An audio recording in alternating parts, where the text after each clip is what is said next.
Zdravím všetkých fanúšikov Pragy V3S. Moje meno je Matúš a ja vás vítam na tomto úvodnom videu v tomto kanále, pre tento kanál, kde si na začiatok predstavíme V3S-ku, ktorú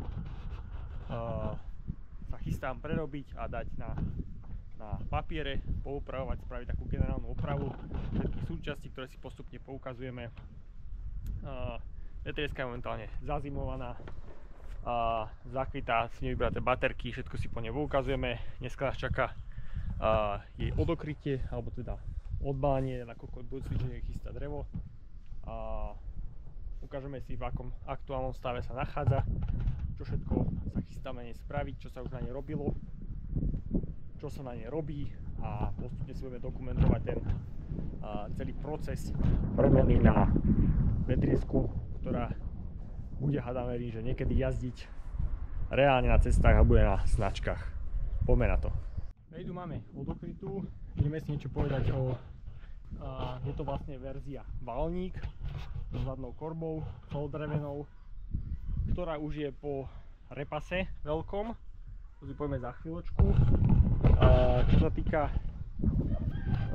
karosérie, bola to teda verzie tej V3S-ky, bola to konkrétne chemická nastavba, preto aj vidíte také rozdiely, že má kryty týchto predných svetiel, má nejaké zmeny, čo sa týka navijaku. To si poviem bližšie, tu má také kolo, že sa vlastne dalo ťahať cez navijak zozadu na korbu, tu boli také pôvodné dve veľké otvory, vidíte, otvorné to.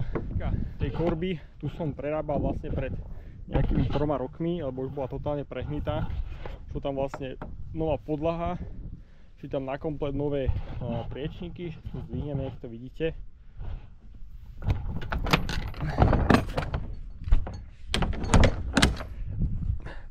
Tak to máme zo spodu, vlastne šli tam nové tieto priečníky, to sa malovalo, natieralo penetráciou olejovou.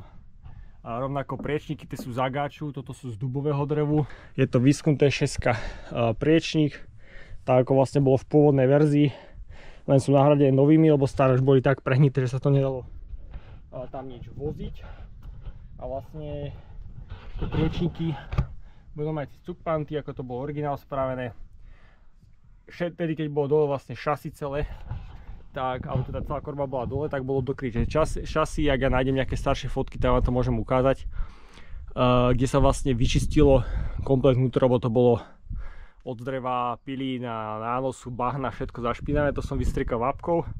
Vlastne celá V3S-ka až popredok, okrem motorovej časti, tej som sa nejako veľmi nevenoval, ani prevodovka s rozvodovkou.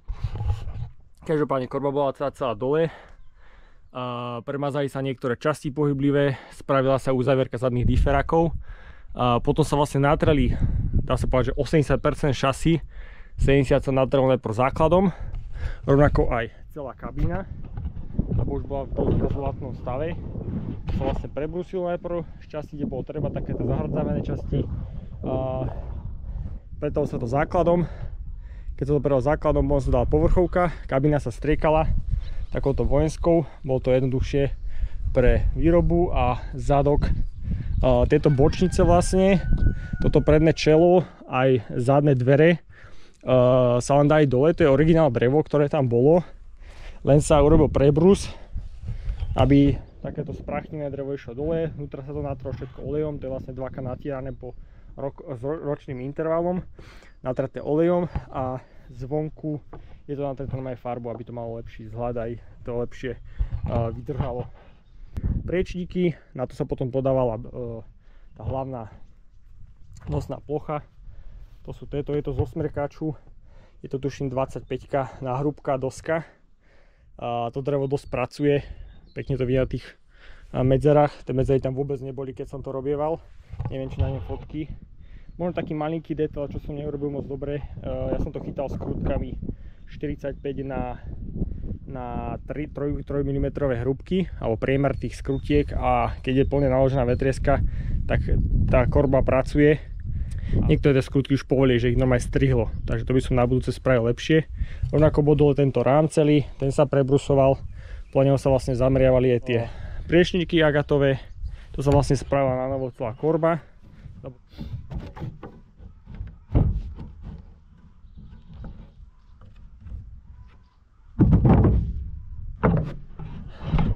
vlastne dostať k navijaku pekne. To som urobil taký kryt, ktorý tu bol, oceľový rám, ktorý sa zapustil. Aby sa dostalo k navijaku, tam sa vlastne kupovalo nové lano, originál ešte z Pragy V3S, čiže s takým pekným štítkom to bolo, sa mi podarilo zohnať od jedného typka. Celé sa to vlastne navíjalo na novo, rovnako toto vnútro, ako to vidíte, sa celé vlastne natieral, už bolo chytené niekde hrdzou, tak sa to prebrusilo, dal sa tam základ, vnútra viac netreba. Nejakú farbu nastavoval som navíjak, to bol pred 2 rokmi, celá to vlastne 50 metrová dĺžka, tuším 12,5 priemer toho lana. Musel som zosynchronizovať ten ukladač, aby to pekne ukladalo. Chodíme s tým vlastne ťahať drevo. Je to celkom dobrá výpomoc, keď to potrebuje človek vytiahnuť z hory na nejaké prístupnejšie miesto. Je k tomu aj teda tento servisný kryt, ktorý sa tam takto zaklopí. Čo sa týka motorovej časti, tak tam som zatiaľ nerobil nejaké väčšie úpravy, nakoľko to teda ešte len bude mať svoj čas.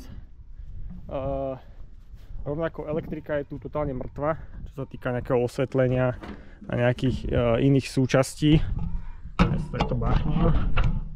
Lebo toto sú také ťažšie s 2 rukami. Yeah.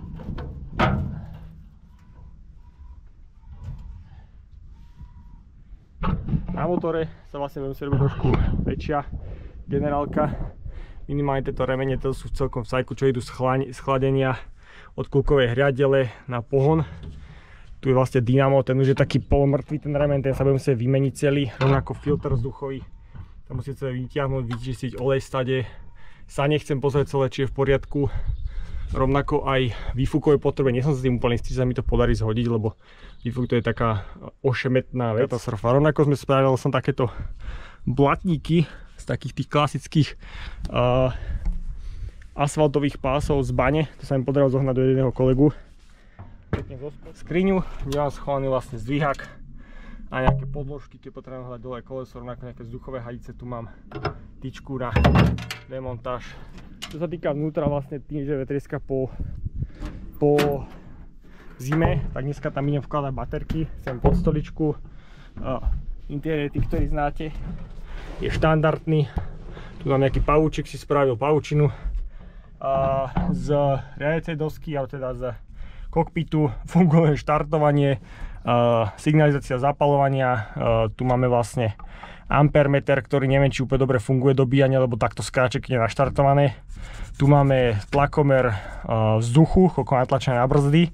To ideme dneska otestovať, rýchlomer je mŕtvý.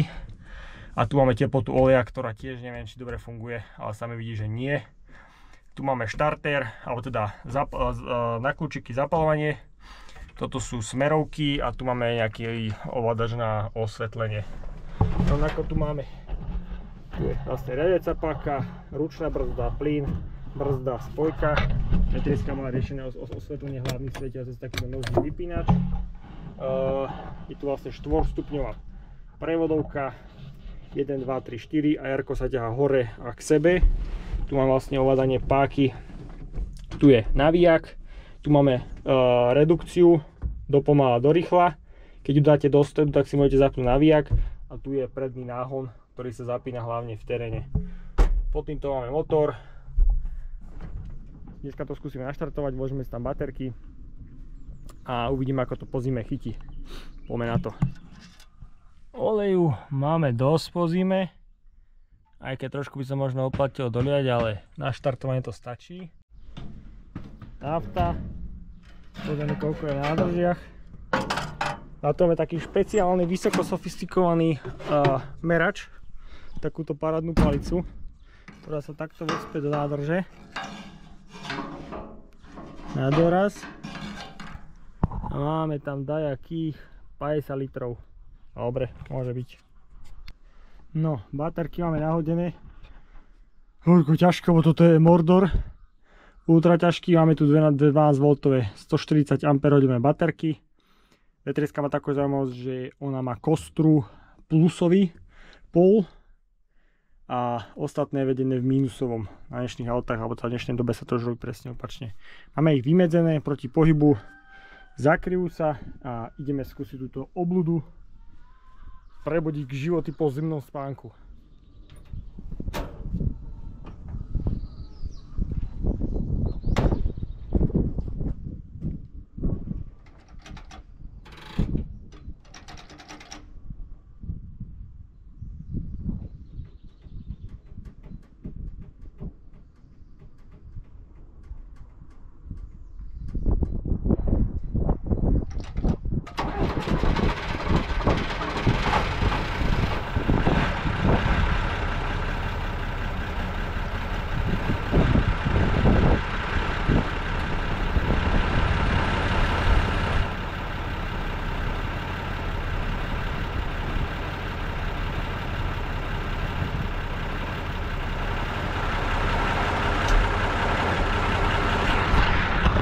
Na to, že celú zimu stála, chytila celkom dobre. Bez sytiču, trochu som jej dal plynu, chytila fajn. Uvidíme, či nám natlačí vzduchu. Zatiaľ nedobíja, bude niečo asi s tým dynamom alebo s tým budíkom. Trochu pridáme. Nech sa zohreje a výborné, ranné jarné zobudenie máme za sebou.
Dámy a páni, keď možno hlavne páni, zaujímavá je takáto téma.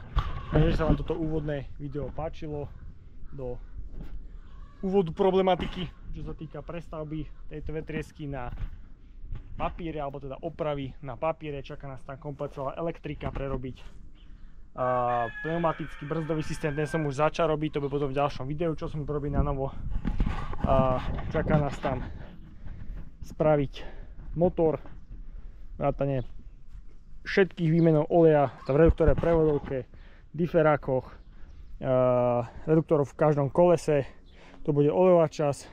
Rovnako vnútri treba spraviť všetky inštalácie, čo sa týka elektriky aj signalizácie, aby to teda mohlo byť na papieroch niekedy v budúcnosti. Je tu veľa práce, je to taký môj osobný projekt, taká moja vášeň pre tento stroj, nakoľko od mala sa mi veľmi páčil a teraz mám možnosť si ho takýmto spôsobom porobiť. Uvidíme, možno kolesa sa budú pneumatiky meniť, nakoľko už tieto sú tak zvetrané, že neviem, či by to prešlo na kontrolách. Uvidíme, budem veľmi rád, ak budete túto premenu pozerať so mnou, poprípadne mi poradiť, ak máte nejaké nové skúsenosti. Také skúsenosti, že môjho otca, koňa, syna, brat má tiež vetriesku a akože niečo takto spravil, to nie. Ak hej, tak len od ľudí, ktorí majú s tým reálne skúsenosti. Verím, že sa vám toto video páčilo. Určite, ak máte záujem sledovať tento progres pomaličky na tejto vetrieske, nakoľko to je len taká moja bokovka, mám mnoho viacej projektov rozrobených. Určite to sledujte a budem rád za každú pozitívnu podporu. Zatiaľ sa majte a čaute.